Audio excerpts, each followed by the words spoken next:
15h-16h sur Europe 1. Il n'y en a pas deux comme elle. Marion Ruggieri. Bonjour et merci d'écouter Europe 1. Nous sommes très heureux de vous retrouver dans Il n'y en a pas deux comme elle. Faut-il être beau pour réussir? Avoir un physique avantageux, présenter bien, aide-t-il à décrocher un job et plus généralement à faire une belle carrière, à mieux gagner sa vie, voire à être heureux? Pour en parler, le sociologue Jean-François Amadieu. Bonjour et merci d'être avec nous. Vous êtes président de l'Observatoire des discriminations, auteur de plusieurs ouvrages, dont Le poids des apparences, Beauté, amour et gloire, chez Odile Jacob, mais aussi DRH, le livre noir. Et puis nous rejoindra le docteur Sylvie Poignoniac, chirurgien esthétique et auteur de Faut-il être beau pour réussir, aux éditions La Boîte à Pandore. Mais avant cela, je salue le binôme du journal Elle qui m'accompagne aujourd'hui, Alix Giraudelin. Bonjour Alix, je vois qu'il y a un petit problème peut-être de micro. Et Édouard Dutour. Bonjour à tous. Sans oublier Ombline. Bonjour Marion. Bonjour à tous. On commence comme d'habitude par quelques chiffres. 64% des critères intervenant pour une embauche sont liés à l'esthétique du candidat. D'après une étude, l'impact que nous avons sur quelqu'un dépend à 55% de notre seul visage, à 38% de notre voix et seulement à 7% de ce que nous disons. J'espère que c'est dans un premier temps. La discrimination la plus fréquente citée au travail est d'abord le sexe, puis l'origine ethnique, enfin l'apparence physique. Ils sont désormais 22% dans le public et 19% dans le privé à avoir fait l'objet de moqueries physiques. Mais tout de suite, on écoute ce que vous en pensez. Ça aide énormément, je pense, d'être beau pour réussir. Ouais. Si c'est à même CV, évidemment, on aura plus envie de prendre quelqu'un qui est plus beau. D'être intelligente, belle et de réussir, ça peut causer des jalousies entre femmes. Ça joue un rôle, mais ça fait pas tout. Je pense que ça dépend dans quel domaine on travaille. Ça peut être un atout, comme ça peut être aussi exactement l'opposé. Il y a des gens qui sont prisonniers de leur beauté esthétique. Moi, je pense que j'ai réussi grâce à mon physique, mais pas la beauté du visage, on va dire le corps en lui-même, puisque je suis danseur. Ben, Nicolas Sarkozy, il est pas beau, il a réussi. François Hollande, il est pas beau, il a réussi. Alors, un micro-trottoir réalisé pour nous par Sébastien Bordenave. Jean-François Amadieu, cette discrimination physique, est-ce qu'elle a toujours existé? Déjà, est-ce que vous avez un commentaire sur ce que vous avez entendu? Ah non, c'était très bien, ça montrait la diversité des problèmes posés, et puis c'était bien rappelé pour Nicolas Sarkozy, on peut être petit, ne pas être un Apollon et réussir, donc bien sûr, il n'y a pas que l'apparence physique dans la vie, il n'est pas le seul. Non, il n'y a pas que l'apparence physique, mais oui, c'est plus important qu'avant, pour une raison simple. Ah, vous pensez que c'est plus important qu'avant? Oui, bien sûr, d'ailleurs, on a quand même maintenant suffisamment de sondages, d'enquêtes sur le sujet, donc le problème s'aggrave. Il y a plusieurs raisons. D'abord parce qu'il y a de plus en plus d'emplois où il faut séduire, on est en contact avec la clientèle. Bon, vous savez, il y a moins d'emplois industriels et davantage d'emplois, et davantage à l'école. Et puis beaucoup de secteurs dans lesquels on est en contact avec la clientèle. Et puis surtout, vous pensez, excusez-moi, avant de poursuivre, vous pensez à quoi comme emploi? Les métiers de la vente, de la restauration, de l'hôtellerie. Tous ces métiers. Donc là, l'apparence devient plus importante. Ensuite, ce qui se passe, c'est que il faut travailler de plus en plus longtemps. Les gens vieillissent, l'apparence physique se modifie. On est de mieux en mieux conservé, du moins je l'espère, de plus en plus longtemps. Les gens essayent, mais justement, on en parlera peut-être tout à l'heure. Et puis, il faut ajouter, parce que vous donniez un chiffre tout à l'heure, que l'apparence physique, c'est et vestimentaire, les deux à la fois, c'est le premier motif de discrimination que mentionnent les demandeurs d'emploi. C'est-à-dire que les demandeurs d'emploi qui sont interrogés par le défenseur des droits, cadres et non cadres, indiquent bien que c'est l'apparence en premier. Et que si on isole uniquement le côté apparence physique, donc la beauté ou la laideur d'un visage, d'une silhouette, là, ça arrive juste après l'âge. Parce qu'effectivement, avoir plus de 55 ans, plus de 50 ans, c'est souvent un problème pour retrouver un boulot. Mais on est dans le même sujet. Parce que c'est juste que vous avez effectivement l'apparence de quelqu'un qui n'a plus 20 ans. Et donc c'est exactement le même problème. Est-ce que c'est pas la double peine, monsieur? C'est-à-dire que quand on a à la fois la discrimination physique qui s'ajoute à celle parfois d'être une femme, tout simplement en entreprise, on sait que ça existe encore de façon très grave, ou celle de l'âge, peut-être qu'on demande à une fille d'être plus jolie qu'on ne demanderait à un homme, vous allez me le dire, et peut-être qu'on lui en veut aussi parfois d'être jolie. Bien sûr, c'est très important ce que vous dites, parce que souvent c'est un problème qu'on ne voit pas. On raisonne souvent en se disant il y a les hommes et les femmes. Alors il y a les écarts de salaire hommes-femmes et on voit ça. Et on voit pas qu'entre deux femmes, il y a des différences très importantes. Et les premières victimes du jugement sur l'apparence physique sont en effet les femmes. C'est très clair. Par exemple, pour l'obésité, qui concerne beaucoup de Français et de Françaises, eh bien, c'est surtout un problème pour les femmes sur le marché du travail. Elles sont jugées sur ça. Et beaucoup d'emplois féminins, et pourquoi les femmes sont beaucoup jugées de cette manière? Soit parce qu'elles sont pas assez belles pour le job, c'est ce que pensent les recruteurs, ou alors parce qu'elles attirent les jalousies, ou parce que quelque chose ne va pas. Trop belles non pas plus, trop belles, ça. voilà. Pourquoi les femmes sont jugées plus que les hommes sur ces critères? C'est parce que déjà elles occupent beaucoup d'emplois qui sont des emplois où ce que on achète quand on recrute une femme, c'est une sorte de pouvoir de séduction. C'est assez incroyable. Je prends souvent cet exemple parce qu'il est caricatural et souvent je le dénonce. Vous prenez les sites, les agences qui recrutent des hôtesses d'accueil. Parce que souvent on parle même d'hôtesses d'accueil. Mais oui, mais si vous voulez, faut bien comprendre que dans la vente, c'est la même chose. Dans beaucoup vous avez peut-être vu une affaire récente sur un restaurant un peu chic parisien qui là aussi s'était fait épingler. Oui. Je vois de quoi vous voulez parler. Qui s'était fait épingler parce que c'est une chaîne de restaurants très haut de gamme parisien parce que les serveuses devaient obligatoirement toutes ressembler. Elle devait être belle, évidemment. À des mannequins. Et puis le client aussi. Et si le client était pas suffisamment beau, le client devait aussi. On le mettait au fond, on lui disait qu'il n'y a pas de place. À cette nuance près que le client, il pouvait être beau s'il avait un beau portefeuille aussi. C'est-à-dire que voilà, beau comme il y avait une petite nuance. Mais effectivement, vous en avez parlé et on l'a vu en préparant cette émission. Vous parliez des personnes en surpoids. Le surpoids serait en moyenne la cause de 2 fois moins d'entretiens d'embauche, d'après une étude réalisée par votre observatoire. C'est-à-dire dès l'embauche, dès la phase de recrutement. C'est un enjeu. Le physique est un enjeu. Bien sûr. Alors déjà, parce que souvent vous êtes amené à mettre des photos sur votre CV. On met pas des photos en pied, on peut pas savoir que les gens sont vraiment en surpoids juste sur un visage. N'importe quel recruteur googlise le candidat. Mais ce qu'il faut savoir, c'est que déjà, vous avez évidemment pour être hôtesse d'accueil, on va vous demander des photos en pied, mais le reste du temps, effectivement, il y a que le visage. Mais on voit quand même des choses. On voit quand même quelque chose sur le visage, déjà, et ensuite, malheureusement, il y a des entretiens. Et puis, de plus en plus, maintenant, vous savez que dans le monde entier, les employeurs vont sur Google ou d'autres sites et vont regarder les images. Et là, vous en avez beaucoup plus. Donc vous dites que la photo d'un CV, ça peut déjà déterminer l'obtention d'un entretien ou non? Beaucoup. On a fait des testings, on en a fait déjà depuis plusieurs années, on l'a fait beaucoup, vous envoyez des CV équivalents, vous faites varier les photos, on n'est pas les seuls à faire ça. Et donc là, bien sûr, c'est très connu. Alors, forme du visage, le surpoids... un peu moins quand même. C'est vrai que le patronyme le phénomène est encore plus fort, ça c'est vrai. Ça dépend du patronyme. Même vous évoquez des patronymes d'Afrique subsaharienne ou maghrébin, oui, ça dépend du patronyme. Mais non, mais c'est vrai que c'est plus fort. Mais n'oublions pas que la différence entre le patronyme et cette apparence physique, c'est que l'apparence physique, comme vous le disiez très bien, on voit pas forcément sur votre visage que vous êtes obèse. En revanche, quand vous allez aller à l'entretien d'embauche, là, votre silhouette, votre apparence physique va compter beaucoup. Et bien sûr peser énormément. Je m'empresse de dire que c'est l'actualité d'ailleurs d'aujourd'hui et de demain.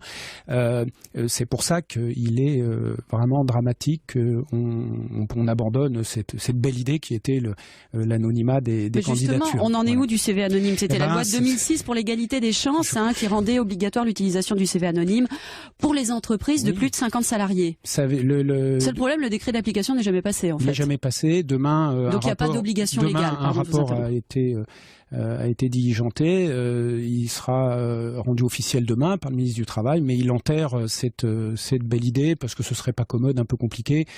En fait, c'est un vaste malentendu. Beaucoup de gens pensent que le CV anonyme c'est un peu une idée naïve, etc. Ouais. Mais ils oublient. Mais c'est quelque chose de très simple qu'il faut comprendre. Vous voyez, sur l'apparence physique, c'est que quand vous passez votre baccalauréat ou un concours, ou vous êtes dans l'enseignement supérieur, il n'y a pas de photo sur la copie. Et le fait qu'il n'y ait pas la photo sur la copie, mais c'est normal. Et qui préférerait qu'il y ait la photo? Qui préférerait qu'on remette la photo sur la copie? Alors, vous allez me dire, un employeur, c'est différent, il a envie de voir avec qui il va travailler, etc. Mais il faut comprendre, l'idée de base, c'est, au moins dans un premier temps, si on peut essayer d'évaluer quelqu'un sans regarder d'abord sa trombine, c'est peut-être plus intelligent. Bon, c'est juste ça qu'on veut dire. Et je voudrais juste, pour terminer là-dessus, dire que demain, on va dans le rapport qui sera remis, malheureusement, on fait la promotion, certains veulent faire la promotion du CV anonyme, du CV vidéo. C'est-à-dire le CV vidéo, c'est un peu à la mode en ce moment. Les entretiens d'embauche par vidéo, ce sont de plus en plus fréquents. Et le CV vidéo, c'est 45 secondes où la personne fait une petite vidéo, vous avez déjà vu ça, je pense, une petite vidéo de 45 secondes. Mais si vous les avez regardées, bon, il y en a qui sont drôles, mais dans l'ensemble, c'est pathétique parce qu'il n'y a rien comme information. On juge sur le physique. Alors là, oui, vous avez intérêt à être beau. Oui, sur la tchatch, est-ce que la jeune génération, est-ce que la jeune génération n'est pas à l'encontre de ce que vous dites? Est-ce que les jeunes aujourd'hui n'ont pas tous l'habitude de faire des vidéos, tous l'habitude de se montrer sur Facebook, sur Instagram? Oui, mais c'est injuste. Et que c'est le monde d'aujourd'hui. Voilà, mais sur la beauté, c'est injuste. C'est ça qu'on veut dire.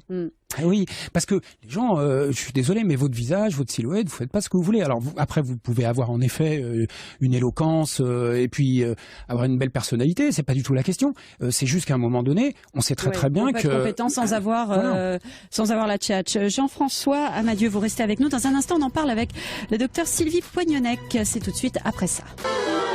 Il n'y en a pas deux comme elle. De 15h à 16h sur Europe 1. Faut-il être beau pour réussir? Et la chirurgie est-elle à être beau? Vous recevez Marion Ruggieri, le sociologue Jean-François Amadieu et le docteur Sylvie Poignonnec, spécialiste en chirurgie plastique et esthétique, qui nous rejoint.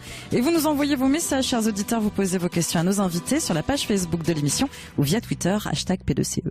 Sylvie Poignonnec, chirurgien esthétique, donc, et auteur de Faut-il être beau pour réussir, avec Marie-Pierre Samitier. C'est aux éditions La Boîte à Pandore. Bonjour. Bonjour. Docteur, et merci d'être avec nous. Alors, pourquoi votre livre s'intitule Faut-il être beau pour réussir? Pourquoi est-ce que la beauté est toujours autant associée à la réussite? Est-ce que c'est un véritable atout? Tout à fait, c'est un véritable atout. En tout cas, ce qui est très important, c'est une certaine forme de conscience, de confiance en soi et d'harmonie avec son corps. Donc si ça passe par une certaine forme de beauté, c'est intéressant. C'est-à-dire, oui, je vous en prie, allez-y. Voilà, c'est-à-dire qu'il faut pouvoir être bien dans sa vie, pouvoir oublier son corps quelque part. Il faut que qu'on passe à un autre sujet. Et pour pouvoir l'oublier, il faut absolument pas avoir de complexe. Donc les patients qui viennent dans mon cabinet, qui franchissent cette porte, veulent finalement qu'on les débarrasse de ces complexes pour qu'ils puissent ouvrir un deuxième pan de leur vie, pour qu'ils puissent aller vers d'autres genres de débats plus intéressants, entre guillemets. Mais encore faut-il qu'ils soient débarrassés de leurs complexes parce que peut-être que c'est parce qu'opérés, peut-être que ces complexes ne partent pas avec les opérations. Alix, est-ce que ça relève pas plus de la psychothérapie d'être bien dans son corps que de la chirurgie esthétique au fond?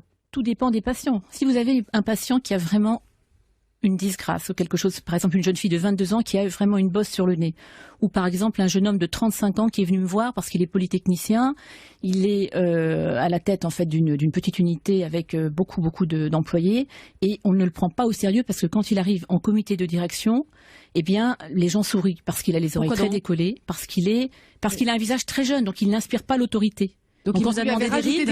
Non, il a demandé de recoller ses oreilles. Pour faire plus sérieux, pour qu'il soit finalement en accord avec son poste. Donc ça peut être simple en fait.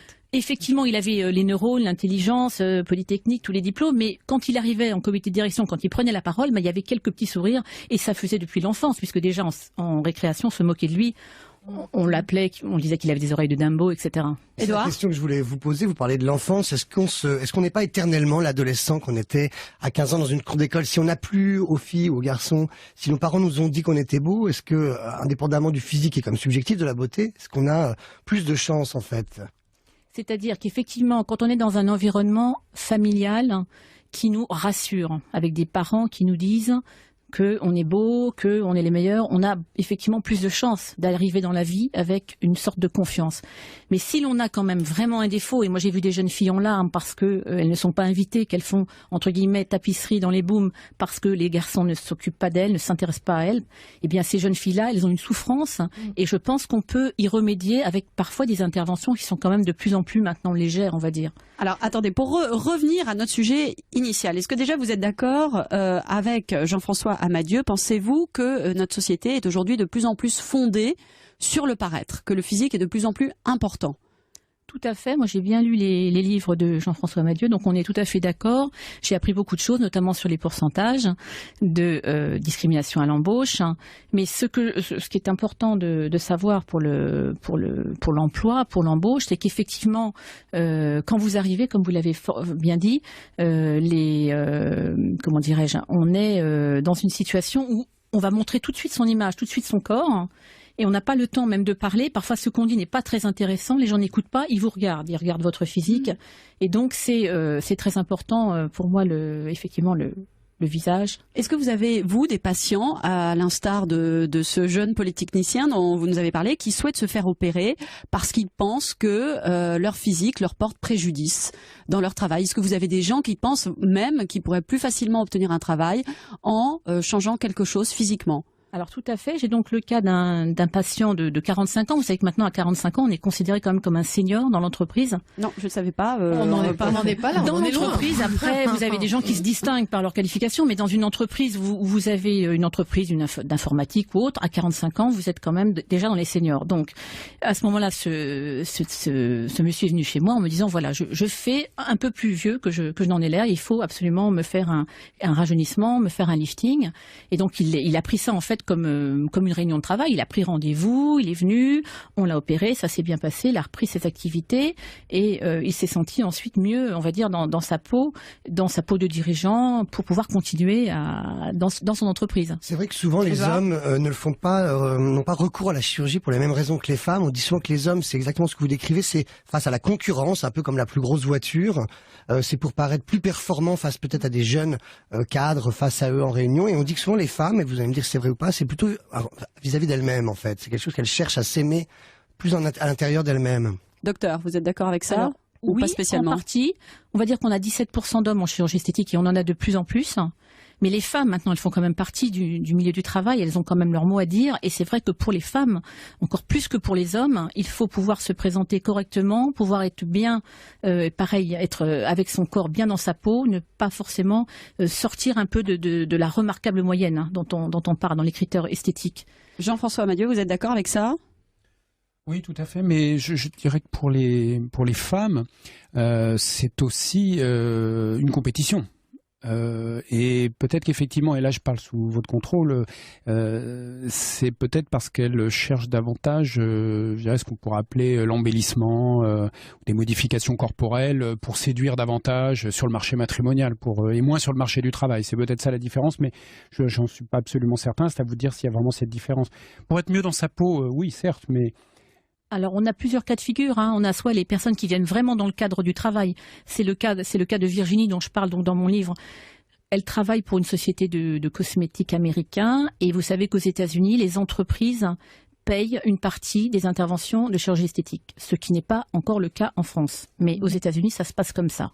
Ce qui paraît... Voilà, donc Virginie est venue, elle est venue en disant voilà, je vais demander une aide à mon entreprise. Bon, ça s'est pas fait parce que l'entreprise en France, pour le moment, elles ne sont pas encore dans ce cas de figure. Mais voyez, cette personne qui là encore à 42, 43 ans se sentait déjà un petit peu exclue. Donc c'est pas simplement sur le marché matrimonial, c'est presque plus difficile pour les femmes de 40 ans, on va dire, que pour que la femme de 20 ans. Est-ce qu'il n'y a pas une espèce de folie là-dedans, d'engrenage? Je voyais dans votre livre qu'il y a de plus en plus de femmes qui demandent des augmentations mammaires. Or, on sait qu'il y a eu des scandales sur les implants et tout ça. Et vous dites qu'il y en avait en 2000 tout court, il y en avait 10 000 et maintenant il y en a 50 000. Donc il y en a de plus en plus, malgré l'actualité. Comment vous expliquez ça? Parce que les seins, ça reste le symbole de la féminité. C'est ce qu'on voyait... Dans la préhistoire, les femmes, elles se distinguaient parce qu'elles avaient des seins et on les retrouvait comme ça dans la brousse, dans la nature. Donc c'est quelque chose de très important. Et parfois, quand on a par exemple de jeunes femmes anorexiques qui viennent nous voir pour une implantation mammaire, eh bien ces jeunes femmes, on peut dire qu'elles sont vraiment sur la voie de la guérison, sur la voie de la féminité.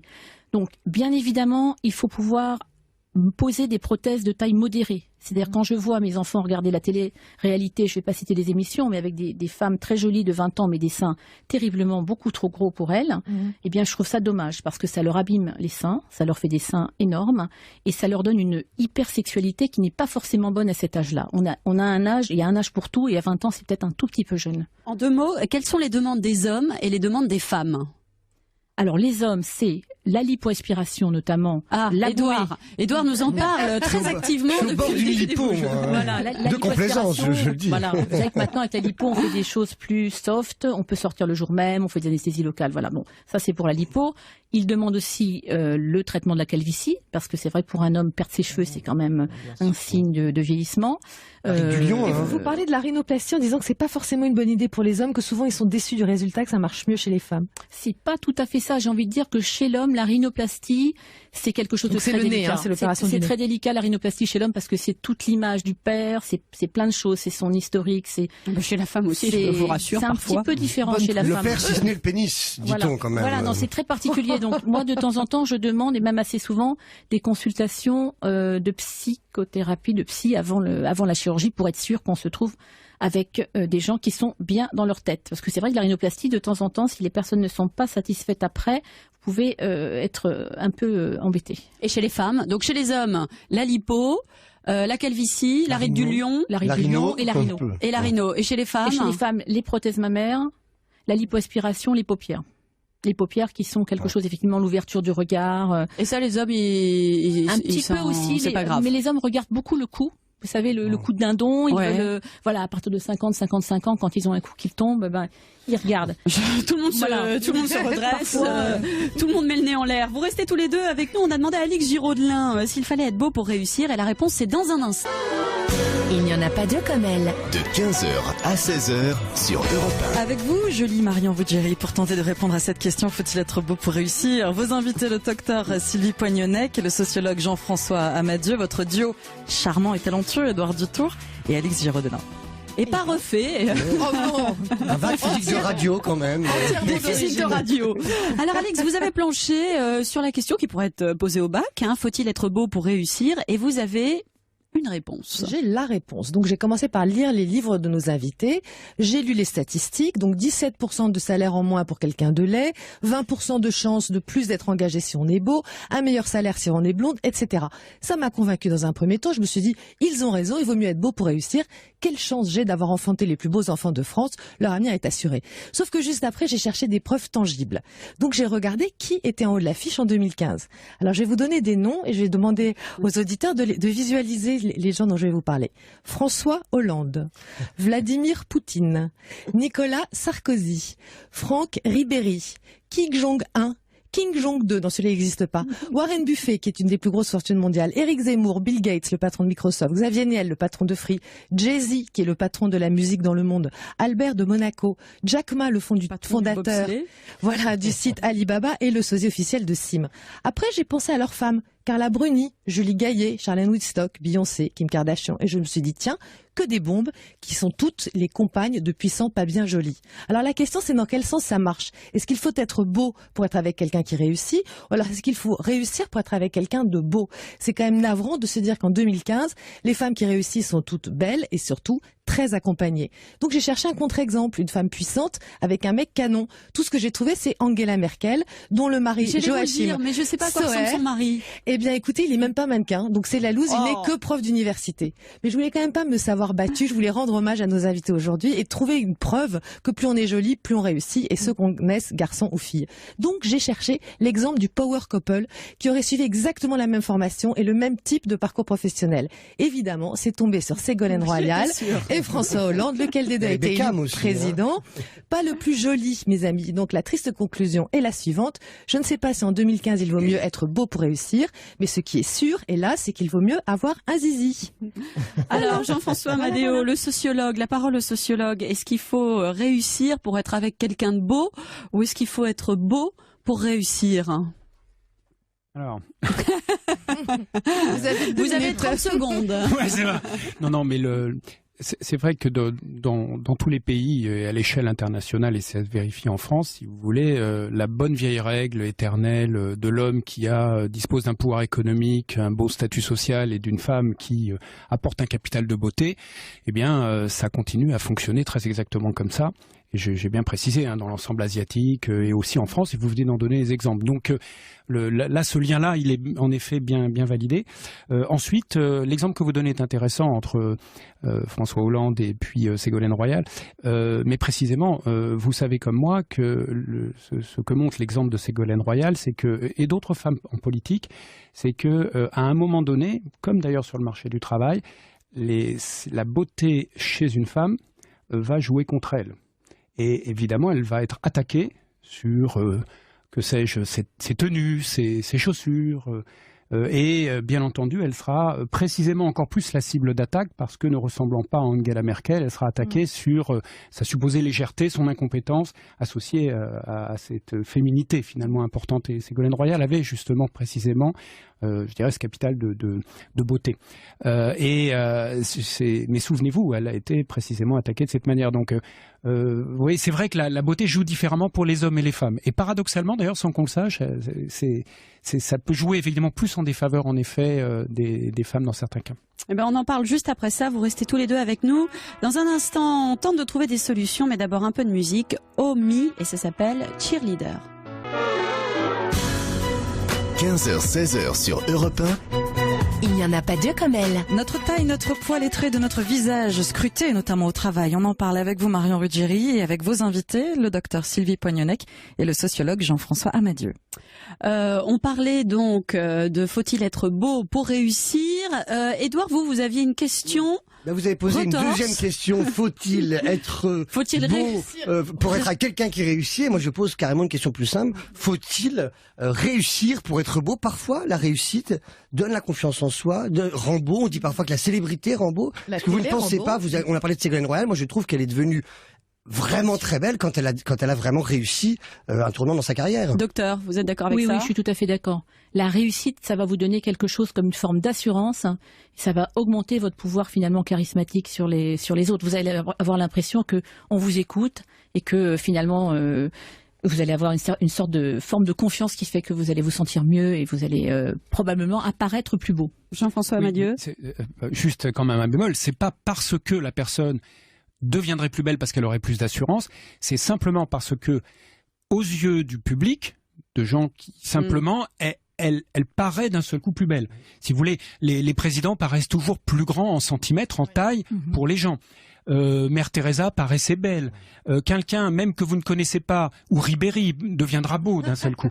Le visage. Le charisme, en fait. Oui, le charisme. oui, mais c'est pas lui-même parce que c'est juste, je dirais, parce qu'il a réussi. Et du coup, c'est associé. C'est ça qui montre la force du stéréotype. La réussite, le prince est beau. Et forcément, celui qui réussit, il l'est.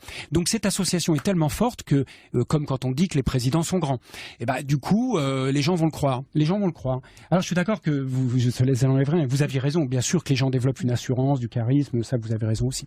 Non, oui, docteur. Juste ce que je voulais dire, c'est que vous parlez beaucoup des personnalités et la plupart d'entre nous ne sont pas des personnalités. Moi, je voudrais parler. Je vous remercie de le rappeler. Du commun des mortels, des gens comme. Vous avez bien raison. Et ces gens comme nous qui sont des communs des mortels, eh bien, quand on est mieux dans sa peau, quand on a plus un physique plus agréable, quand on fait du sport, par exemple, quand on a quand on fait des choses pour s'améliorer, eh bien finalement, on sera plus à même d'être dans cette société hyper compétitive qui est la nôtre actuellement, et finalement une certaine forme de réussite. Parce que la réussite n'est pas la même pour tout le monde. Tout le monde n'a pas envie d'être Ribéry. En même temps, tout le monde n'a pas envie d'être François Hollande. Il y a une raison financière, parce que vous dites, on pose la question de la réussite qui rend beau, mais la réussite, c'est aussi souvent, elle est souvent financière, et parfois, avoir recours à la chirurgie, à des vêtements peut-être mieux coupés, à un prof de sport, c'est beaucoup d'argent pour quelqu'un qui a un travail on peut quand même dire qu'il y a une démocratisation de la chirurgie esthétique, et maintenant, on s'adresse à toutes les catégories sociales. On n'a pas simplement les gens aisés ou les stars de cinéma. On a tout le monde, on a monsieur tout le monde, et d'ailleurs ce sont des patients fort sympathiques. C'est un budget, c'est combien une rhinoplastie par exemple? Par exemple, une rhinoplastie, c'est très variable, mais entre 3 et 5 000 euros. Après, vous avez... C'est pas rien. Oui, c'est pas rien. Et la liposuction dont parlait Édouard? Alors, la liposuction démarre à 2 000 euros en général. Et puis après, tout dépend des zones, etc. Mais vous avez dans ce prix, qui n'est pas un prix pour le chirurgien, c'est un prix qui regroupe l'ensemble des intervenants. C'est-à-dire le bloc opératoire. Qu'on prépare le... On se cotise. On va le faire très cher, il n'en a pas besoin, Édouard. Jean-François Amadieu, je vous vois un peu circonspect. Oui, parce que le problème, c'est que les gens ne vont pas faire, et ils font de moins en moins, une seule opération ou intervention, parce qu'ils vont avoir tendance à en faire plusieurs. Ils vont faire aussi utiliser les techniques dites soft, mais qui se banalisent à côté de la chirurgie esthétique. La médecine esthétique. Donc effectivement, les injections de Botox, plus toutes les petites interventions diverses et variées, c'est-à-dire toutes les techniques d'embellissement, de modification corporelle, mises bout à bout, ça finit par coûter cher. Et dès le plus jeune âge, plus les facettes dentaires, etc. Donc à la fin, tout ça n'étant jamais remboursé par la Sécu. Donc effectivement, si on met tout bout à bout, les inégalités entre les groupes sociaux ont tendance à s'aggraver. Ça, c'est un problème croissant, on le sait malheureusement. Donc même s'il y a une démocratisation, c'est vrai que certains multiplient les efforts, et aussi les efforts en termes de look, de maquillage, etc., de technicisation. Alors, il y a certaines interventions quand même qui sont prises en charge par l'assurance maladie et les mutuelles. Voilà. Notamment les hypertrophies mammaires chez la jeune fille qui a très mal au dos. Les oreilles décollées, certaines rhinoplasties. Moi, je ne fais pas les dents, mais je pense que peut-être les dents. Mais voilà, donc c'est pas toujours quelque chose. On peut le faire entrer dans un cadre de malformation. aussi de temps en temps. Alors Jean-François Madieu, vous le disiez, la beauté peut aussi être une source de handicap. Il y a des études anglo-saxonnes qui ont montré que dans certains cas, une belle femme pouvait être mal considérée au travail. Ils ont même donné un nom à ce phénomène, les anglo-saxons, ça s'appelle « Beauty is beastly », la beauté et la bêtise. Concrètement, j'aimerais qu'on aille un peu dans le vif du sujet. Est-ce que les DRH, maintenant, ont des critères précis pour ne pas recruter sur l'apparence? S'ils ont des critères précis pour faire ça, ils en ont pris. Comment? Non, mais si vous voulez, le sujet dont on est en train de parler là aujourd'hui, il est apparu très très récemment dans le milieu des DRH. Vraiment, ça date d'il y a 1 an, 2 ans. C'est en ce moment, c'est ces jours-ci. On a beaucoup parlé du tabou des origines, etc., mais très peu du physique en fait. On a beaucoup parlé je sais pas, du handicap déjà, mais aussi des écarts hommes-femmes, du domicile. On a parlé beaucoup de sujets. Celui-ci, non. C'est vraiment la variable un peu oubliée de la réalité, quoi. Pourtant, donc effectivement, comme on commence seulement. C'est vraiment tout récent chez les DRH. Le problème, c'est que toutes les techniques qu'ils utilisent font beaucoup trop de place à l'apparence. Concrètement, c'est vrai que des entretiens, et qu'est-ce que vous voulez, la part de l'apparence va être essentielle. Et donc, et puis alors vous avez surtout, ce qui est ennuyeux, c'est que vous avez beaucoup de DRH qui aujourd'hui, comme un peu beaucoup pensent ça, se disent mais finalement, pourquoi nous embêter? Si on veut mettre une belle jeune fille parce que ça plaira plus aux clients, c'est très bien comme ça. Pourquoi nous empêcher de le faire? Et si on préfère ça à celle qui est un peu ronde et qui a plus de 45 ans ou de 50 ans, pourquoi nous empêcher de le faire? Donc effectivement, tant qu'on n'aura pas compris que c'est aussi grave et illégal d'ailleurs qu'autre chose, et puis surtout que ça crée des injustices importantes qui ne sont pas justifiées. Il se trouve donc que cette discrimination peut pas être contrôlée, c'est ce que vous êtes en train de dire. On a du mal pour l'instant, parce que la première étape, c'est que tout le monde prenne conscience que que je dirais que ça vaut d'autres discriminations. C'est la même chose. Le racisme anti-gros, c'est une forme de rejet aussi et de discrimination. Donc déjà, ça c'est la première étape. Et elle n'est pas acquise tout le temps, parce que je vous dis, vous voyez, pour une standardiste, on trouve que c'est normal pour certains jobs. Bon. Après, vous disiez, celle qui est trop belle, elle n'a pas de job. Oui, on a fait le test. Et d'ailleurs, on l'a fait il n'y a pas longtemps en région parisienne. Et on s'est aperçu qu'on envoie comme ça des photos, des avatars. Et puis, il y en a une, c'était une très belle jeune fille blonde qu'on avait fabriquée. Et puis, mais elle porte pas du tout de tailleur, ni même de chemisier. Elle a les épaules nues. Alors, tout ça est très très sexy. Simplement, ça se passe bien quand elle veut être vendeuse. Pour des postes d'accueil, ça se passe bien. Évidemment, quand on a envoyé son CV pour des postes de comptable, ça marchait moins bien. Donc effectivement, on s'aperçoit que pour une femme, une fois de plus, vous avez intérêt à maîtriser toute la chaîne, c'est-à-dire c'est le look, c'est votre maquillage, et pas juste votre apparence physique. Alors vous restez tous les deux avec nous dans un instant, c'est vous qui nous écoutez qui allez poser vos questions à nos invités et puis on vous demandera aussi vos conseils concrets, c'est juste après ça. Europe 1, 15h, 16h. Il n'y en a pas deux comme elle. Notre apparence est-elle liée à notre réussite? Vous recevez Marion Ruggieri, le docteur Sylvie Poignonnec et le sociologue Jean-François Amadieu. Place à vos questions, ce sont les messages des auditeurs. C'est la séquence, il n'y en a pas deux comme vous. Alors, beaucoup de réactions sur Twitter. Une Gersoise à Paris nous dit la chirurgie esthétique, il faut le faire pour de bonnes raisons. Alors justement, docteur, dans quel cas faut-il ou ne faut-il pas avoir recours à la chirurgie esthétique ? Alors, quand on a dans sa vie, par exemple, un changement, une modification, par exemple, on se retrouve sur le marché du travail, lorsqu'on a une rupture sentimentale, pourquoi pas, parce qu'on se retrouve avec ou un veuvage ou quelque chose de différent qui va nous faire en quelque sorte des bleus à l'âme. À ce moment-là, c'est peut-être le bon moment pour se remettre éventuellement un petit peu en question et proposer et venir consulter un chirurgien esthétique pour ce type pour améliorer un petit peu son apparence et pour rebondir. Moi j'aurais dit exactement le contraire, c'est justement quand on va mal qu'il faut faire attention, c'est marrant instinctivement. Je me serais dit parce qu'on confond tout et on peut aller pour des mauvaises raisons.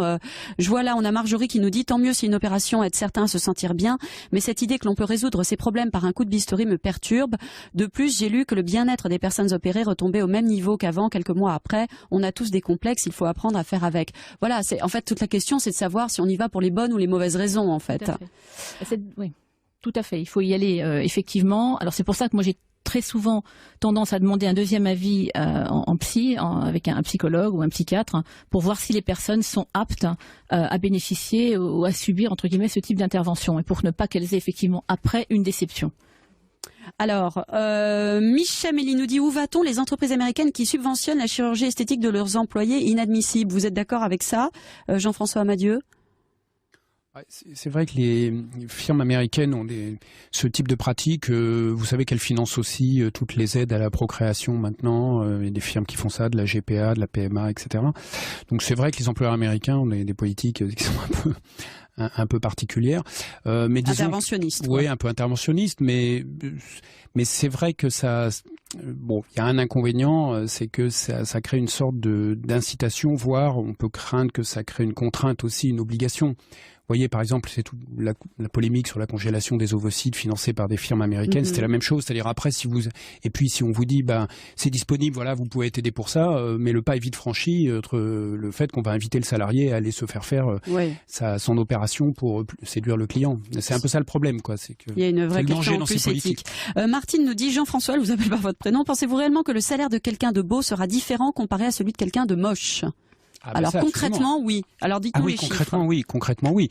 Tout à l'heure, vous rappeliez les écarts entre simplement quelqu'un, disons les gens qui sont plutôt beaux de visage et ceux qui sont plutôt moins beaux en moyenne. Donc c'est vraiment en plus assez grossier. Oui, surtout que c'est totalement subjectif. Rappelons-le. Oui, mais ça correspond à 2 années de salaire, 2 années d'études d'enseignement. Hein, donc ça vaut des compétences. C'est comme si vous avez un diplôme de bac plus 2. Comme un peu plus beau, c'est comme si on avait fait bac plus 2. Oui, parce qu'un écart de salaire, quand vous dites un écart de salaire de 15%, c'est ça que ça veut dire entre 2 personnes.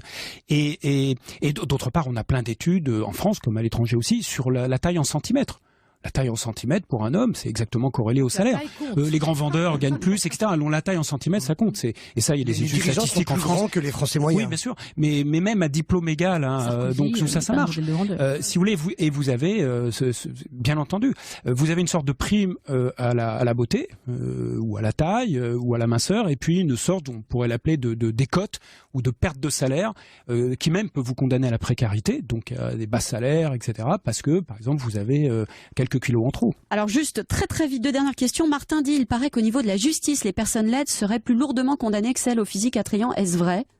Oui, c'est absolument vrai. Et d'ailleurs, je suis très content d'avoir cette question. Vous savez que c'est la première fois qu'il y a un intérêt pour cette question. Je crois que c'est votre femme, docteur. Oui, ça doit être ça. Merci de son appel. Non, mais c'est intéressant parce que oui, c'est des études étrangères qui l'ont montré et c'est très peu connu et je ne sais pas pourquoi ça n'a pas attiré davantage l'attention. C'est bizarre parce que pourtant, je vous dis, c'est scientifiquement c'est prouvé. Au fond, vous savez, ça commence dès la petite école. Hein, le gamin mignon, on lui pardonne tout, on lui passe tout. Hein. Celui qui a une tête celui qui a une tête de dur, pour lui, ça va être plus compliqué. Mais dans les décisions de justice, c'est pareil. Donc les Américains ont déjà étudié ça. Un dernier point, Anne, qui nous demande quid de la chirurgie esthétique low cost.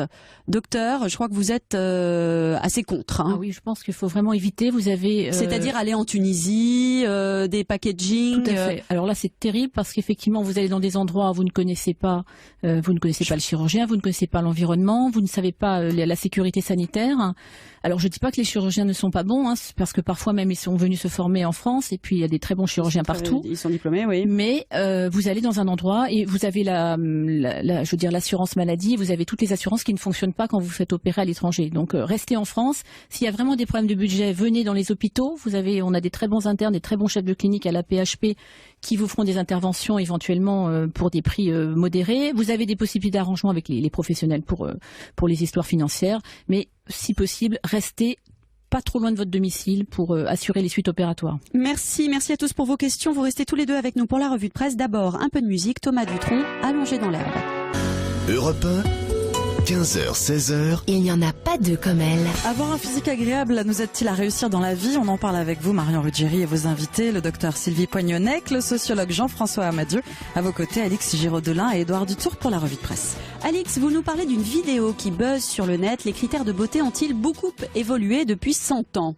C'est ça, en fait, j'ai trouvé ça sur le Huffington Post et c'est aussi sur rue 89. En fait, tout commence il y a quelques mois. Il y a une chaîne YouTube qui s'appelle Que de vidéos, qui s'amuse à retracer l'évolution des critères de beauté féminin pendant 100 ans en 1 minute. La technique s'appelle le time-lapse. Donc c'est le même mannequin qui est pas habillé mais qui est filmé jusqu'aux épaules et on ne change son look qu'avec le maquillage et la coiffure. Décennie par décennie, on voit comment les choses évoluent. Et là, ils ont appliqué ce principe à la Corée.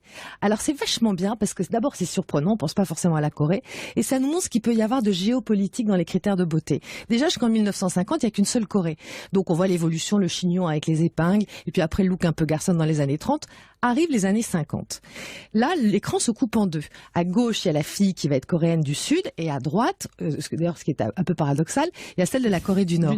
Donc, évidemment, à droite, il n'y a pas de maquillage, elle a les cheveux ramenés dans une casquette avec une étoile rouge chez les communistes. Et de l'autre côté, c'est très féminin, il y a les cheveux un peu crépés. Et plus on avance dans les décennies, années 60, années 70, alors là, la Coréenne du Sud a un look Jackie Kennedy.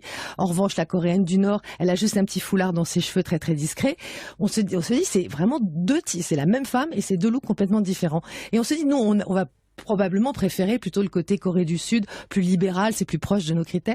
Mais en fait, pas du tout, parce que la Corée du Sud, la fille, elle devient de plus en plus une poupée à la japonaise, un petit objet sexuel crépé maquillé, alors que la fille de Corée du Nord, elle est sobre. Je vais vous dire à qui elle me fait penser, pourquoi on a envie de lui ressembler. Elle me fait penser à Marion Ruggieri, parce qu'elle est presque pas maquillée, presque pas coiffée et très belle. Pas. Oh là là, cette flagornerie. Puis alors, je sais pas ce qu'il faut en penser, parce qu'il y a 8 entrées dans ce compliment. C'est un compliment. Oui, disons que c'est sur l'uniformisation de la beauté, en fait. Et comme quoi, ça reflète un régime politique voilà. aussi, quoi. Sans transition, Édouard, vous nous parlez de la famille Kardashian qui, en fait, a fait, alors là, pour le coup, de la beauté un métier. C'est le même sujet, uniformisation de la beauté, sauf qu'on est à Hollywood et plus en Corée.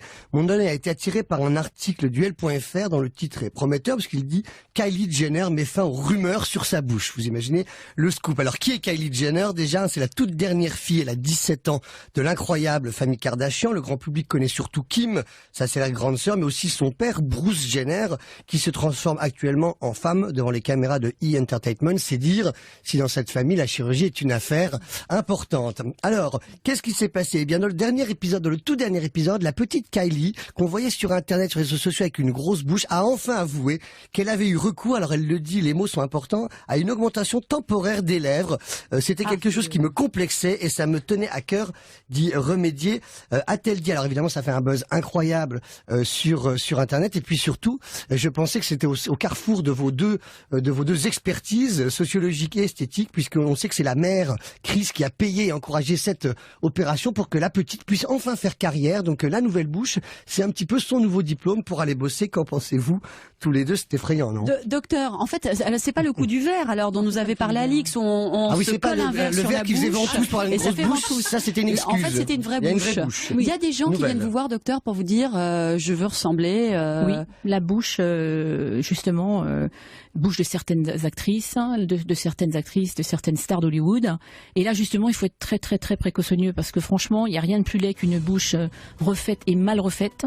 Donc, quand on fait des augmentations de bouche, il faut vraiment le faire sur la pointe des pieds, en faire très peu, le moins possible, rester très naturel. C'est pour ça que je suis pas du tout effectivement en admiration avec une mère qui vient payer ça à sa fille. Je trouve que c'est pas forcément une bonne idée.